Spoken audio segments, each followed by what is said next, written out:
And we're back for this third and final part of the series where we've been focusing on our new center of excellence here at Jahangir Hospital, which is the Shoulder and Sports Injury Clinic, where we've had Dr. Kamath from the first part of the series talking about the hardcore surgeries and the robotics and the futures of where robotics and surgeries can go for shoulders and even stuff that we can do to avoid that.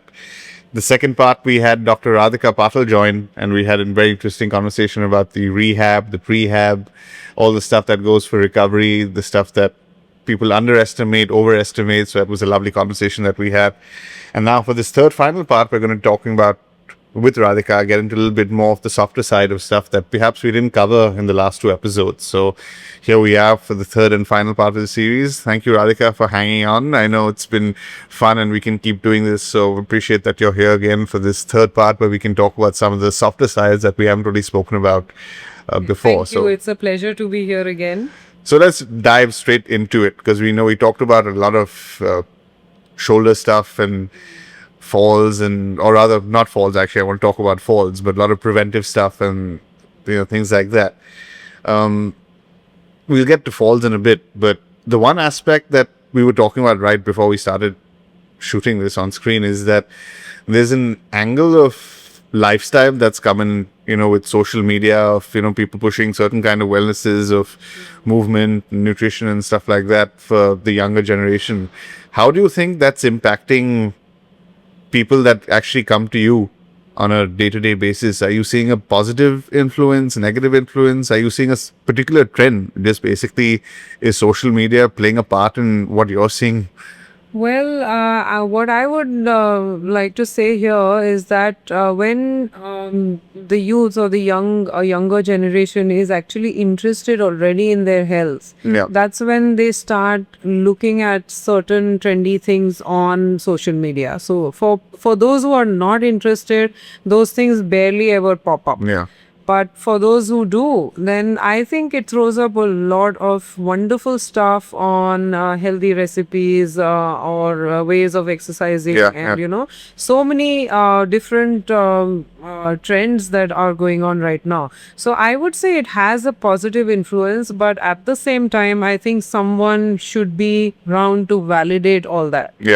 So it becomes necessary for any youth or any child to understand that everything is not everybody's cup of tea. So if you want to do a certain push-up, or you want to do like a piston squat, it's not something that you can just want to and go because it looks cool on it looks Instagram. Really cool. It looks amazing on online, but there are steps to get there, and I hope people do understand that it is a long process. It is a very well thought out process that people go through to get there and to become influencers. So as long as people keep that in mind, I think it's wonderful that people are exposed to all different opportunities and what one can do. So I think it's a good thing. Because I mean, it is promoting. Like I'm starting to see, run clubs pop up, high rocks, and there are into a second tier, third tier cities. Absolutely. There are students who know where we are at. So it's wonderful. It just has to be done in a systematic way. Otherwise, they get injured. Because there are no sudden and quick results for anything. So all leads to injury. Yes. Are you seeing more younger people coming to you for injuries? I do see a lot of injuries in younger people. So the main age group that I get to see is the late teenage. And those are the children who are not yet completely aware of their bodies. They're growing still. They haven't reached their adult height yet. And that is the time that we tend to push academics at them for full flow, right? So we expect children in their 15s and 16-year-old children to basically sit in one place for a long period of time in those little benches that they call, I call them sweatshops of education. But we force them to sit all day long and study for long periods of time. Where is Movement. activity happening? Where is the sports in their lives, and where is any joy left in studenthood anymore? So I think that is one age group that I would really like to see get more active, and if social media can help them do that, there would be nothing like it. So Interesting that you're actually seeing that they're becoming less active. So they're becoming less active, and then there are all these children coming to us with bad posture, with terrible neck pain, because of screens back and- pain, screens, studies, and all the whole gamut. So we are seeing a lot of those children. Then we, of course, once people get their first jobs, and then it's again in front of the computer. So going down It a was slippery screen slope. and now it's a computer. So then you just drift into that habit of sitting and being sedentary for a long So it's like time. this slow burner of becoming sedentary. Absolutely, and at some point in life, you have all these, those four horsemen, as we call them. The sugars start creeping up, and then your blood pressure starts creeping up, and then all those things come hand in hand. So it's not only musculoskeletal, but then systemically, your body suffers when you sit and do nothing. Okay, that's a little scary. Yeah, our schools, I haven't seen many schools which promote.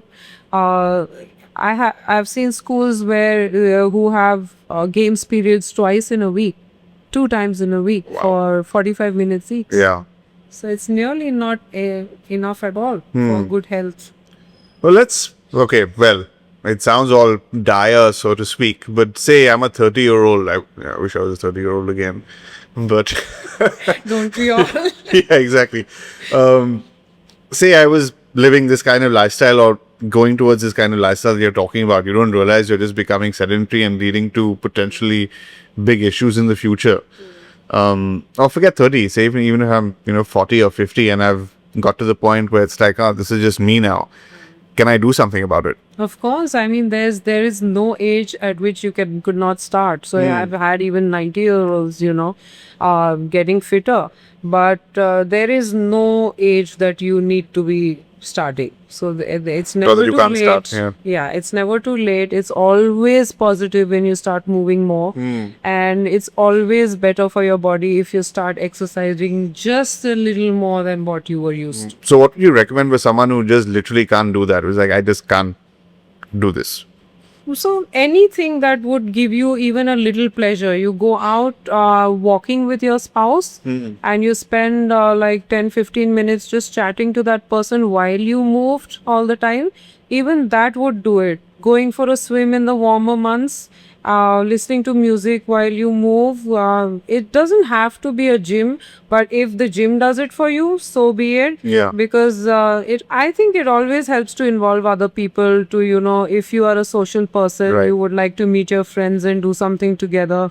I think males do very well with sports because racket sports, for example, just fix with your, I think our adolescents and our children need to be given opportunities to meet their friends over some sort of physical It's like what you were activity. saying earlier about Yes. starting that early or no Exactly. capacity So you for could that. meet up with friends to go bowling or to take a hike Right, yeah. in at the nearest hill, or rather than meeting for drinks and meeting for just meals. Yeah. So I think that would be a wonderful start. I mean, there are so many groups that trek, and there's so much to do out there which it's just waiting to be discovered. Yeah. Well, I mean, you also talked about something you said about the four horsemen, things like blood pressure and diabetes that creep up, Cancer. cancer that, that Cancers, creeps yeah. up towards later part of your years if you're leading a certain kind of sedentary lifestyle. One that actually isn't a horseman is one of those, not freak events, but, those kind of things that you just can't predict, which is like a fall. And, falls are so common and, you hear so many stories that, when someone has a fall, their quality of life has become so different to compare to what it was before. Can you talk about your experience about falls, how you can Well, prevent them, falls, and B? research has shown that every 65-year and older person, all of the people who are aged 65 and more, in the world, at least 30% will have had a fall in the past 1 year. Wow. 30%. That's a lot. 30%, yeah. And then that figure rises to 50% once they're 75 and older.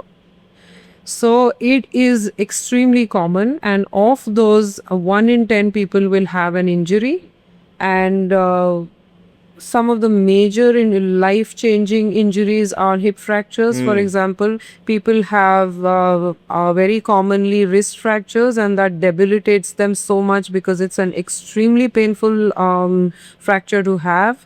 You lose control of your hand sometimes, and it takes a long time for recovery. Hip fractures are something that people, older people especially, may not even recover from because the mortality rate 1 year after A fall. hip hip fracture fracture, rather. is huge. I mean, it's more than like 60% people. Oh, that's. So Wow. it's a lot for someone who is 80. So preventing falls becomes extremely important, and while that can be done after you're a certain age, but always starting early is the key. So if you keep good muscles, if you have good balance and you work at it constantly, so it's not something that is really difficult to achieve. But if you could do simple exercises just to keep up your balance, just to keep your leg strength, that makes all the difference for Right, an right. elderly person. So getting out of bed, simple things like that, being able to get Day-to-day out of life, bed yeah. safely without having a fall, and being able to walk around, go outside, walk in the garden without having a fall, that makes an absolute, difference. Yeah, to absolutely. people's And I'm lives. glad you brought up balance because, we've been talking about exercise and weightlifting, etc., racket sports, walking. But the aspect that I guess causes a lot of falls is balance. Balance, yes. So that's one aspect that, we don't really talk about too much and what people need to focus on. So what are the simple tips on getting better balance or maintaining better balance? Balance is an interplay of different aspects at work. It's a very complex mechanism how our body is able to maintain balance. So there is, of course, strength involved. So all your leg muscles should have decent strength. There is a lot of neuromuscular control. So when your brain says something, your body should respond quickly. Right. So, and all these aspects can be trained, and they're not difficult to train. So what we do at our clinics is we start off with something really simple. If you're slightly younger, below 60, you could start with something as simple as standing on one foot. Yeah. And you could do that every Brush time your you teeth. Yeah, I was going to say that one. That's a Yes, popular I one. said that once because I think it's a wonderful way to be reminded to do it as well. So you associate certain tasks with doing certain things, and that works out really well without you forgetting to do it. So standing on one leg, doing tandem walking, for example, very, very. What's tandem walking? Tandem walking is just very simply putting one leg in front of the other. foot in front of the other, and walking in an extremely narrow base. Eyes open, eyes closed. Both can be done. If you find eyes open very easy, then try it eyes closed. So the whole key is to challenge yourself a little more than, if you're comfortable doing one thing, try something a little more difficult. So that is how you keep challenging yourself and improving your balance. Also for balance, all these racket sports where you have to, change direction Lateral. laterally, forward and back. So I think the current trend of playing pickleball is amazing because it's brought so many people into the playing mode. People who couldn't play games like more serious games like tennis and badminton and so on. So many more people I see on the courts now, and they've never played anything before, but they're still on the courts. Yeah, playing. absolutely. So it's lovely. I think that's a lovely trend. And it's an aspect that you brought about earlier is like doing it with your friends. So there's Socially, there's a yes. community aspect to it, which I'm sure has a chemically positive impact or emotionally Absolutely, positive yes. impact for the Yes. mental side. So there's the opposite of a vicious circle. Absolutely, yeah. So that's how you can train balance. Another aspect to falls and breaking something is bone health. Oh yeah, right. So that's something I think is also overlooked. We build our bone bank until the age of 20. So by the time we reach our 20s, we've already gained all the bone density that we can possibly have in our Oh, I see. entire life. So you can't really You improve can't, that. no, so to you speak. can't really improve that later on, but you can maintain it. Right? So Okay. there's it always goes downhill after the 20s, but you can make sure that it doesn't go downhill. So that's completely in your hands. So a lot of activities which involve resistance. So there's going to be a weight training, climbing stairs, for instance, wherever you use your muscles and your muscles are going to pull on the bones. That is where your calcium deposition actually happens and absorption happens in the body. So if you have a good diet, great. Combine it with exercise so that you can really have the benefits of all the calcium that you have and your protein that you have. So resistance training and high impact activities. So and everybody out there dancing, going for aerobics classes, Zumba, jumping, skipping, running, all these where there is an impact on our skeleton. All these actually build bones. So that is something that people should think of incorporating into their Absolutely. That's a activity. very good one too. Yeah.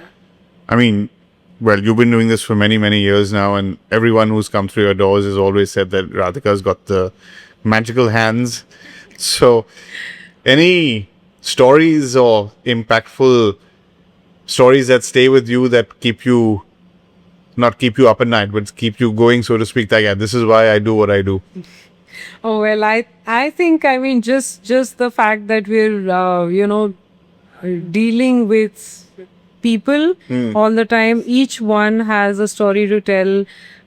People might have had horrible accidents. People might have gone through certain trying times in their life, and it feels wonderful to be part of that. To be kind of a person who handholds somebody out of all their fog, as to say. Yeah, because literally you must be seeing them from lying down to walking out. Must be an incredible feeling. There's one case that still comes to mind. There was this like kind of a gangster who had caught hold of a knife and then had injuries on his web spaces and couldn't use his hands. Wow. So that was something that really shook me up at that time. It was years ago, of course, but I think now I've seen quite a bit. So what was the recovery that you gave that person? So a lot of hand movements, and then eventually we got him good use of his hands. So that well, hopefully not to be violent again, but because that's not what we want to promote. Yes, and in fact that reminds me of another patient who's a really sweet chap and everything, and had a shoulder injury, and it just happened to ask him, how did you injure yourself? I got into a fight. Oh he God. So you got to send people back saying that please don't do that again. Yeah, exactly. So when we send someone back rehabilitated from these kind of stories, hopefully it's not to do what they've done. Yeah. And of course, I always keep coming back to our killer roads. Our killer roads, Roads, yeah. So unbelievable the kind of accidents that happen. And wear a helmet. Yeah, wear a helmet. I mean, it cannot be simpler than that. Yeah. It cannot be simpler than that. Any last final words you'd like to leave us with, Radhika? We've been talking about a lot of things. This is actually a special one because we are back after, maybe we've done 85, 90 plus episodes now. And I think we did our second one together. So it's lovely to have you back. People have been always saying from that, one of those first few episodes that we had at Wellness Day, is that, when are we going to have Radhika back? It was one of our favorite episodes. So it's lovely to have you back nearly 2 years later. So anything you'd like to share from then to now in terms of how you'd like to see the journey of physiotherapy go on? Well, I would say 20 years ago, there were people who would all the time ask me, aren't you going to massage us? Because we paid you money and then you're getting us to do all the work. So I think we've come a long way from that. Yeah. I mean, people really know, even in India, they know what physiotherapy is all about. I have people who have sincerely been coming for all their follow-ups, because we don't believe in calling people unnecessarily Yeah, and yeah. trying out different, machines on them. But they realize that they are in here for the real thing. And whenever we ask them to come, they come sincerely. I've had so many patients, just keeping on following up for a year, Right, for right, 2 years after their injuries, just to make sure what they're doing is right. And I think that's wonderful. I Yeah. think that is that is the essence of my career, that people would still want to see me after 2 years. Absolutely. As I said, you're special and you have a special team. So thank you for Yes. everything that you do. Thank you. Thank you, Radhika. Thank you. Thank you all. Hope you enjoyed this series that we had for you. I know that it's been fascinating for me, and I'm pretty sure it has been for you as well. But before you leave, do not forget to hit the like and subscribe button here at the bottom. Any comments that you may have, any new series that you'd like us to look into and dive deep into with the experts, do let us know. We're always happy to hear that and would love to do that. And we will see you all next week. Thank you.